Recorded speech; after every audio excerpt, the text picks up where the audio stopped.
Hello everyone, welcome to IQRA IAS. Today we'll be talking about 25 most important current affairs with respect to economic survey. Okay, one by one we'll discuss all of them.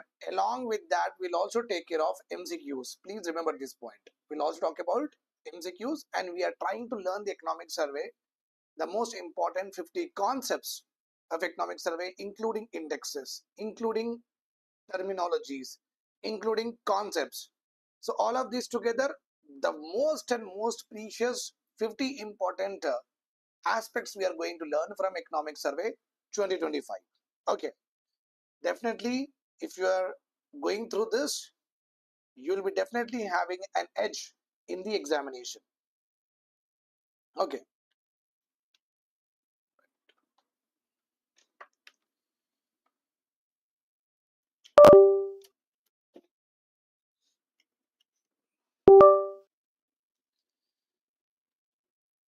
before going into the discussion, I would like to introduce some of the important modules and courses that we have launched that will benefit you for the next year UPSC CSE examination. So you can see here you are having NCERT plus GS course is there. NCERT plus GS course for the students who are preparing for 2026 to 2027. So it has just started, so you can enroll in that. Whatever the classes that you have left will be covered again. That's not a problem. With our esteemed faculty, you can see here, all of them are one of the leading faculties in our country. Okay. Then we are having GS plus UPSC course, and here the course features are there 1, 2, 3, 4, 5, 6, 7. So they are the 7 important features of this particular course. So you will get test facility for both prelims and mains, monthly magazine up to 12 months, which is a very good thing. Current affair classes, that is what we actually require in order to master the mains examination. Course duration, full length, 1 year you are going to study with us. Okay, so approximately the number of hours that you are putting in for your preparation or we are giving you is around 700 plus hours, and 300 plus classes will be there for the complete course. CSAT has to be included and it is there in a very better manner. 25 plus tests for answer writing practice. It's not a simple, okay, the MCQ test. 25 tests for the answer writings is a very qualitative aspects. Okay, make sure that you are a part of it. Let us start our discussion in a question and answer fashion. According to the Economic Survey 2025, the economic and political uncertainty results in what? If there is economic uncertainty is there because of any of the natural calamity or COVID-like situation, or in some countries there's a problem is there with regard to drought, flood. If there is economic uncertainty is there, political uncertainty is there in the sense that in political uncertainty, uh, the geopolitical regions are actually very much disturbed at this point of time. Russia, Ukraine you take up, Israel and Hamas you take up, Iran, Houthis, Yemen, Syria, and now we also have India, Pakistan. So because of these various political uncertainties, economic uncertainties, what it will lead to? IMF has found, the first option here is IMF has found, if the uncertainty increases, automatically there is a decrease in the output of output growth, means decrease in the output of goods and services. Increase cost of finance, increase the likelihood of borrowers defaults, and reduce prices. So which one of the following is correct according to you? 1, 2, 3, 4, 1, 2, 3, 1 and 4, 2 and 3. So exactly the common understanding you can have here. This point, if you don't know and if you have not read the survey, you cannot do this. So 1, 2, A, B, C, 3 options you are having with the 1. So imagine this point, if you don't know this, you have to rely only on that, and if this is you are putting on a guess, then it is a gone case. So this is a very factual one. But increased cost of finance, you can have understanding with the help of your economic static analysis. Okay, whenever there is an uncertainty is there, suppose in a particular area you will generally see floods and cyclones, and if you want to give loan to a particular person over there, agriculture, do you put high interest rates or not? Yes. Why? Because anytime flood or drought or cyclone may be possible in that area, you are aware of that fact.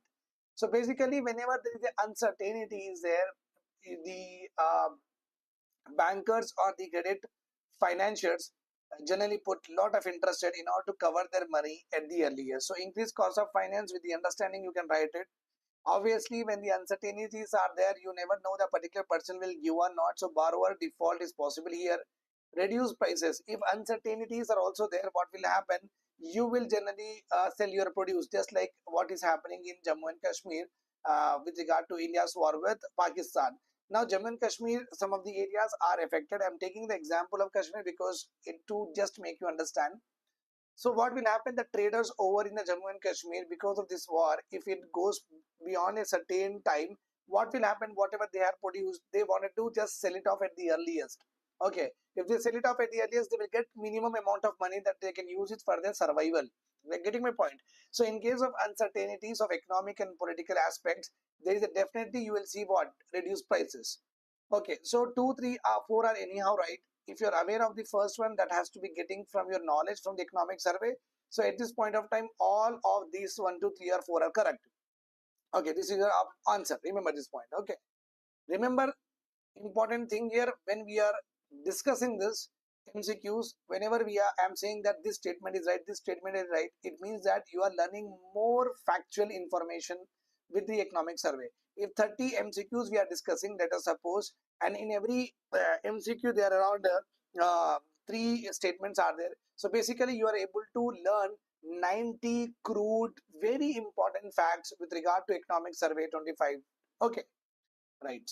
So here we are having the explanation as a conceptual understanding for you.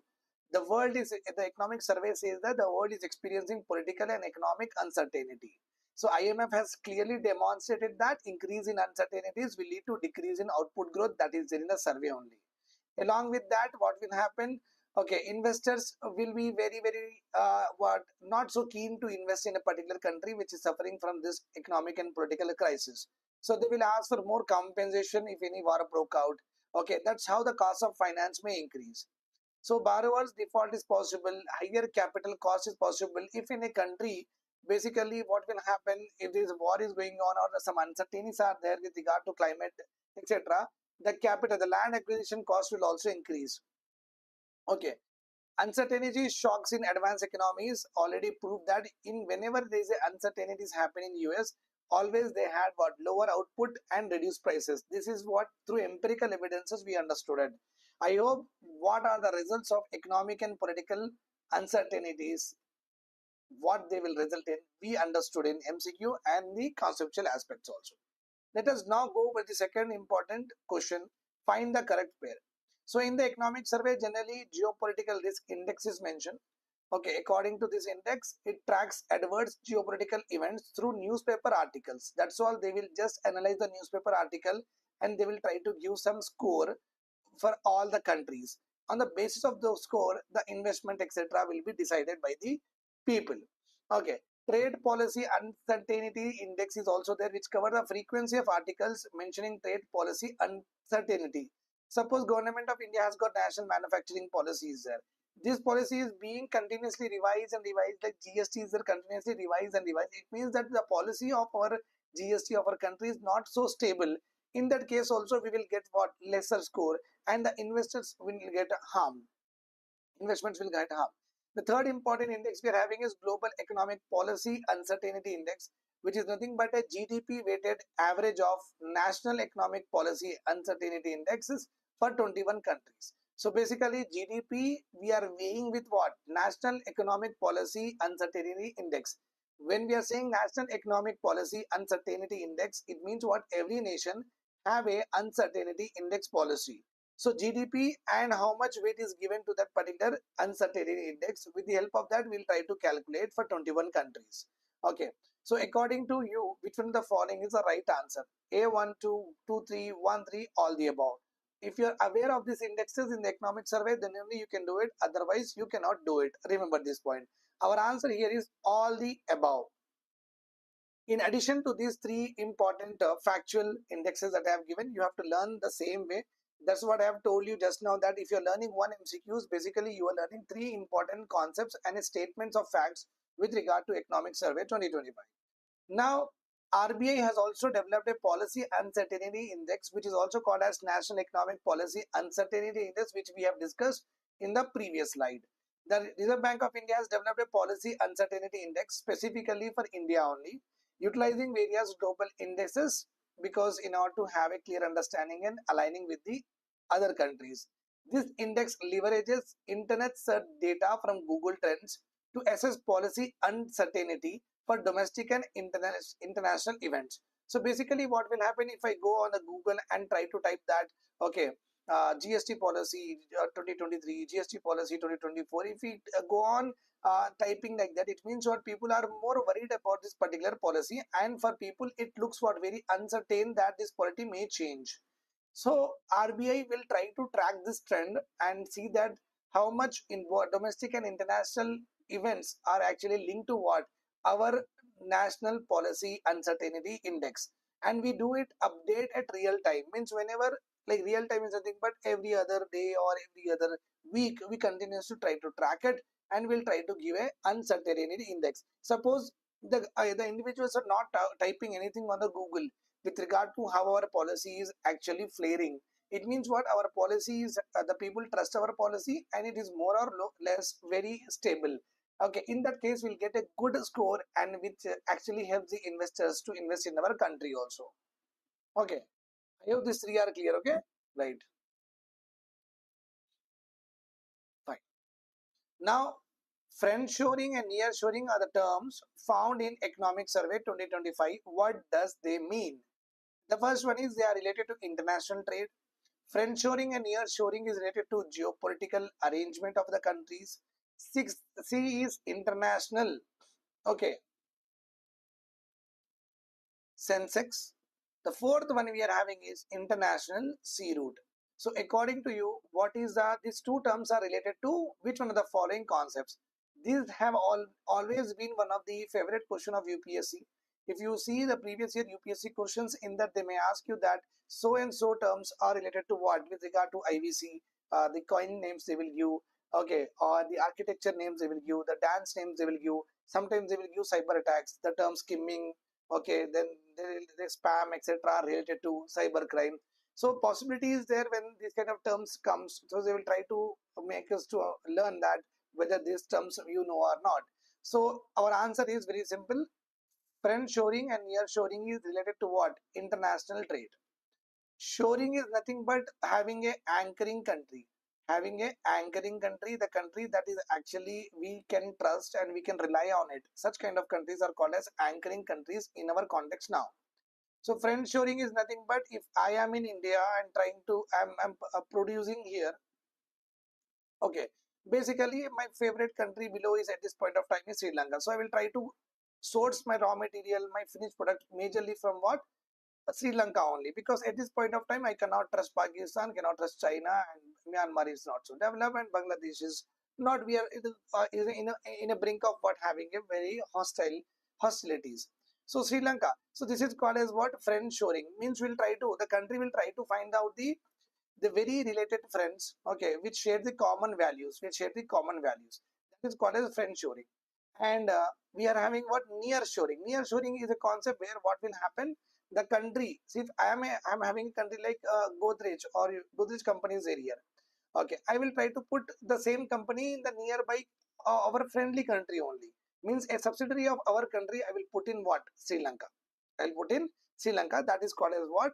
uh, Near shoring. In near shoring we'll try to set up our industry in the friendly country, whereas in the friend shoring we'll try to take the resources from the near countries. Okay,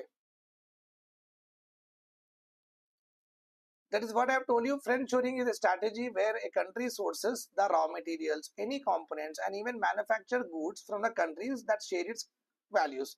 So Sri Lanka shares a very proximate values and culture with us. That's why we share as an example. Nearshoring is the practice of relocating manufacturing or service processes. Relocating from your country, you are trying to relocate to another country or region rather than to the very far-flung areas. Rather than what? Very far-flung areas. I hope this is all clear to you.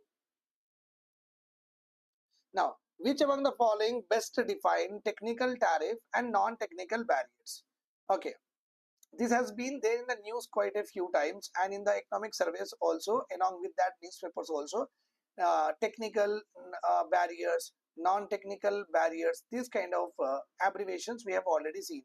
So there is a high possibility that there could be a question on it. Please remember. So technical barriers comprises sanitary and phytosanitary. Basically, what happens? WTO says that do the free trade. WTO says that do always what? Free trade. Means we should not have any restrictions with Sri Lanka or anywhere like African countries, etc. We should do free trade.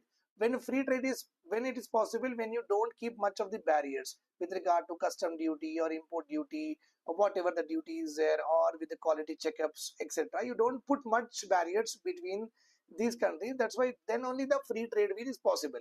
But what the country does is, many countries does is, they will try to avoid the imports from other countries in the form of what? Sanitary and phytosanitary. It means what? Sanitary is nothing but not proper hygiene area is taken care of. Phytosanitary is there. Any kind of plant material which is invasive to their country, they will try to avoid that kind of imports by having these kind of systems. Technical barriers comprises sanitary and phytosanitary measures, technical barriers to trade also, and pre-shipment inspection. Okay, because of these, what will happen? There is a lot of delays there, and because of these inspections only, the exporter will get irritated and he will not do the exports there. That's how they try to preserve the interest of their own producers. Non-technical measures encompasses traditional trade policies like quotas, subsidies, trade remedies, including those addressing unfair trade practices. These are all called as non-technical, okay, measures. Fine. Non-technical barriers, you can say non-technical barriers. So our answer is what? Both are true. Both are true. You have to, if you know it, you have to pause and you have to do it. If you don't know it, obviously at the end I'm saying the answer itself. Okay, right. In 2006, the United Nations convention or conference, could be trade and development, established a group of eminent persons on non-tariff barriers. Means group of eminent person, nothing but the very famous economists will be there in the part of it. Okay, they actually have a group of people who are looking after this non-trade barriers, and also one of the important agencies there which is working in this domain, that is multi-agency support team. Okay, this multi-agency support team consists of 8 international organizations such as IMF, okay, then UNCTAD and World Bank, WTO. Okay, this MAST, this we are having now, has created a coding system as a foundation for collecting and tallying NTMs.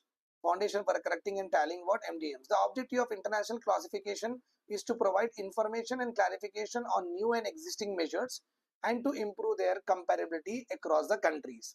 Okay, so this is a very important part. You should not forget the part. Please make sure that you read and go in the examination.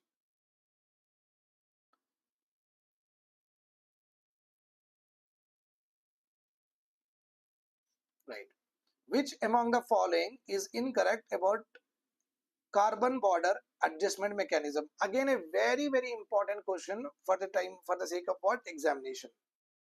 CBAM. It has been discussed in length in our economic survey. Remember this point. CBAM. Okay. It's a European Union tool to put a fair price on the carbon emitted during the production of a carbon intensive good. Let us suppose that I am producing this particular, okay, what I say is that I should have something in my hand. Okay, this trimmer is there. If I am producing this trimmer, and in the process of producing this trimmer, lot of CO2 emissions happen. Lot of what? CO2 emissions happen.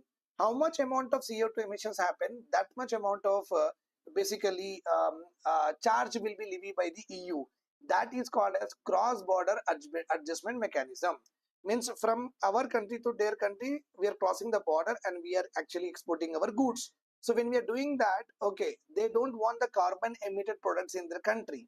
So that's why when you are having a product that actually has emitted lot of CO2, okay, they are charging in that way. Okay, according to the World Bank relative CBAM exposure index, India has high exposure to CBAM product. It means in India, whatever the products that we make, okay, all those products will have a lot of carbon emission intensities there. Means many of the processes of the products that we are actually manufacturing will have some impact and some and lot of release with regard to what CO2. So both are anyhow right here. Okay. Consider the following statement about European Union deforestation regulation. So deforestation, a manufacturer what toys and want to export EU, European Union countries. Then EU will ask me whether you have produced these toys from the by clearing the forest or a normal barren land. If I happen to say that I have produced from the deforested land, then they will not take us. That is the try to regulate. It requires the operators and trader to ensure that the products placed in the EU market are completely deforestation free. It means the products has not been originated by deforesting a particular area. Its implementation will start at the end of 2025 for the larger businesses and from 2026 for the smaller businesses. Your options here are 1 and 2, 2 and 3, 1 and 3 and all the above. Please pause the video and try to do this. Okay, economic survey is important document. You should be knowing important areas of the economic survey for sure. 3 to 4 questions are compulsory, which comes to around 8 marks. Nothing but 1/10 of your marks can come from this. 1/10 of your passing marks, like 80, if suppose the 85 is the passing marks, around 8 marks is a very good marks. Okay.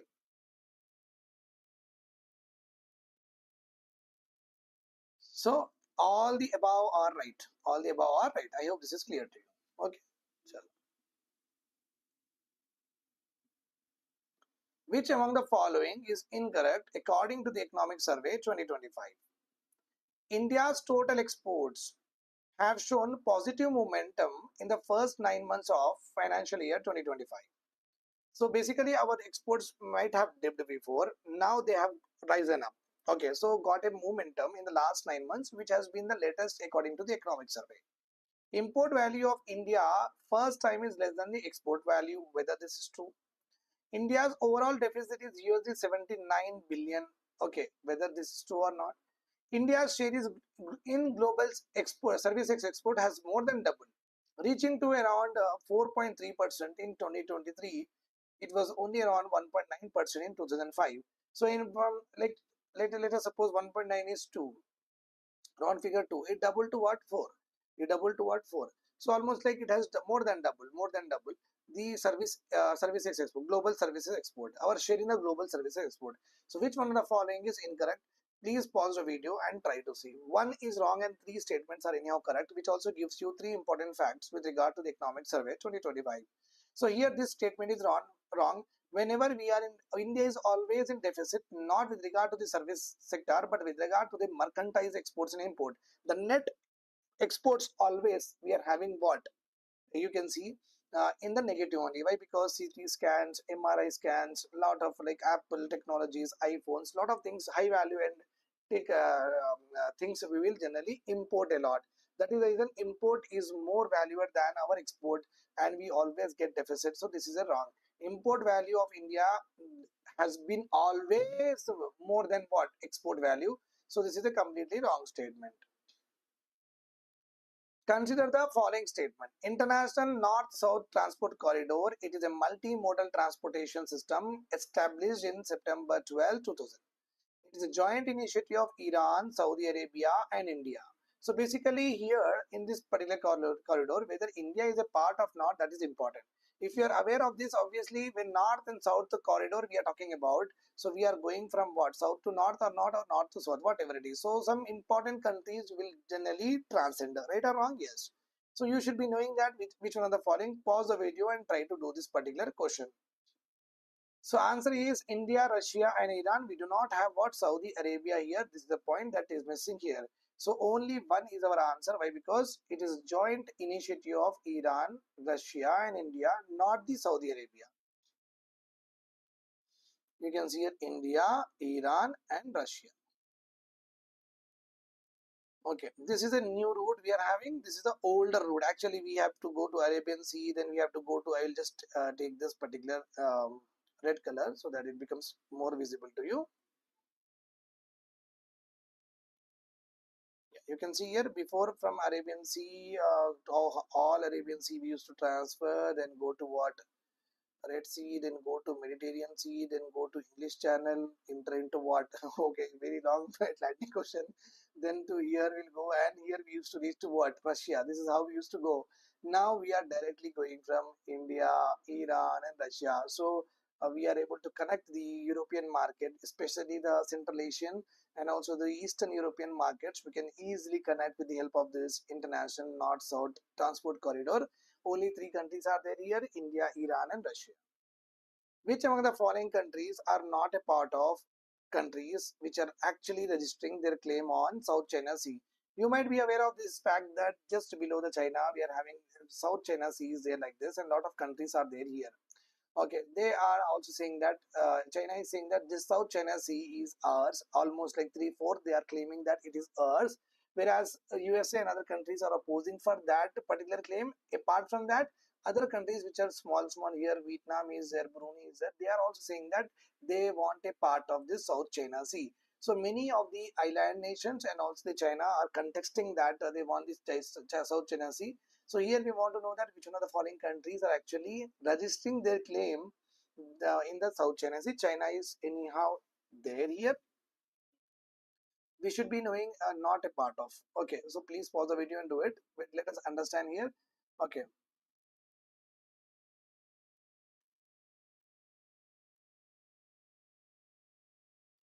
so you can see here China is asking. Okay, that China is asking from a very long back. Then we are having Brunei is asking, Malaysia is asking. So I'm circling here. PC Philippines are asking, Vietnam is asking. So China, Brunei, Malaysia, Philippines, Vietnam. Okay, China, Brunei, Philippines. Okay, and one more we are having, Malaysia is also asking. So Taiwan is the only country which is not asking South China Sea. Why? Because Taiwan is normally controlled by what? China only. So only 4 is your answer. Only 4 is your answer. I hope this is clear to you. Explanation also I have given to you. This is how the South China Sea is there here. Okay. Now consider the following statement about United Nations Office of Counter-Terrorism. You know that Operation Sindoor happened. That's why it becomes very important. You should be knowing this particular organization. United Nations Office of Counter-Terrorism, okay, was established on 5th June 2017 through the UN adopted resolution of UN General Assembly 71 by 291. Sir, why are you giving UN resolutions like that? The question may click in your mind. In 2021, if you see the previous year 2021 UPSC prelims paper, so they have asked ILO resolutions. They have asked what? ILO resolutions. That is the reason when some things becomes very important, that then at the time you should definitely remember what? UN resolutions also. Mr. Vladimir Voronko was appointed as the first Under Secretary General. India is a member of UNOCT. India is a member of UNOCT. So what is your answer with regard to this three? Pause the video and try to do this. Either you will get 3 facts, okay, you are going to take home, or 1 fact or 2 fact, but it's all about economic survey, so you should be knowing it. So answer here is 1, 2 and 3, all are right.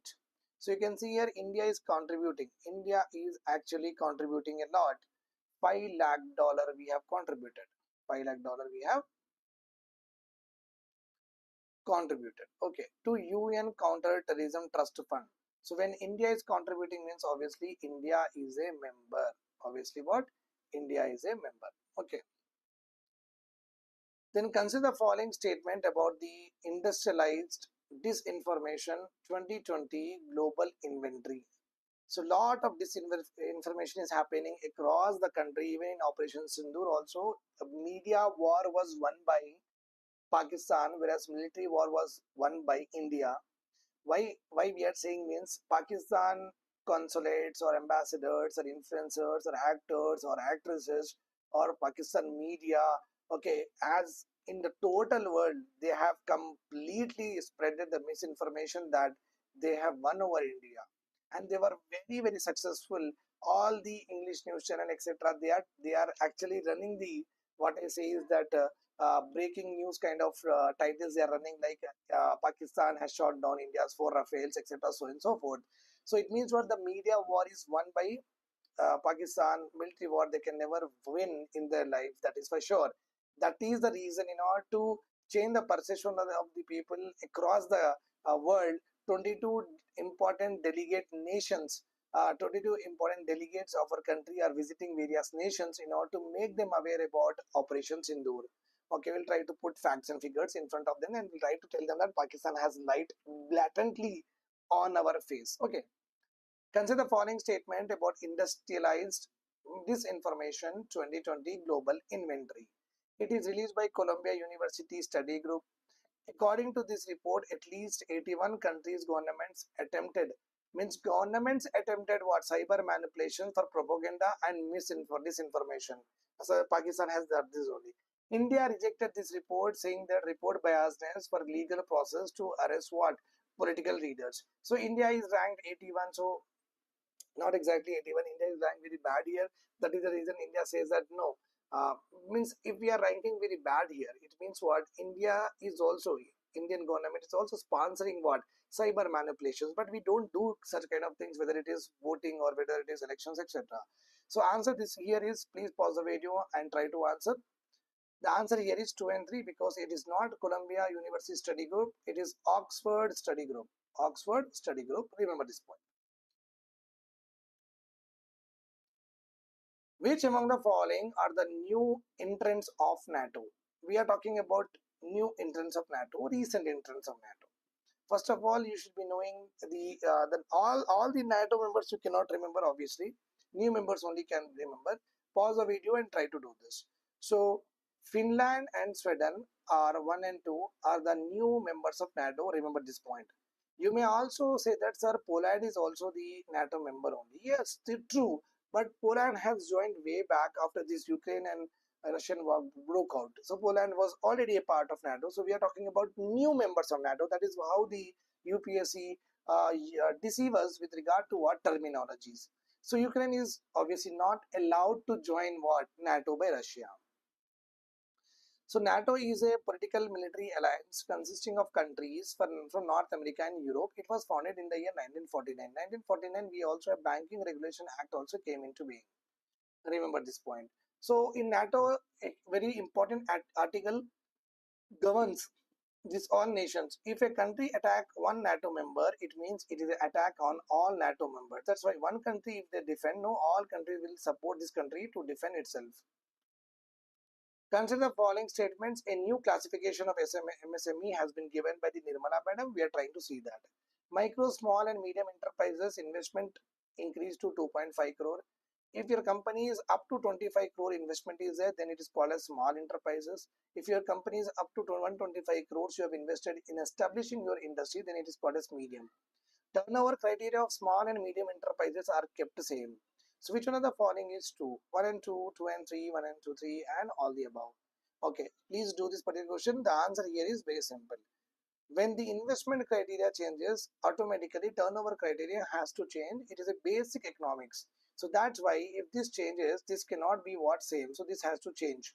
But here if what I have written, turnover criteria has not changed. So this is wrong. So answer is 1, 2, 3. Anyhow, all of these are very true. MSME micro. Remember this point, micro is up to 2.5 crores. Small 25 crores. Medium 125 crores. You can see here.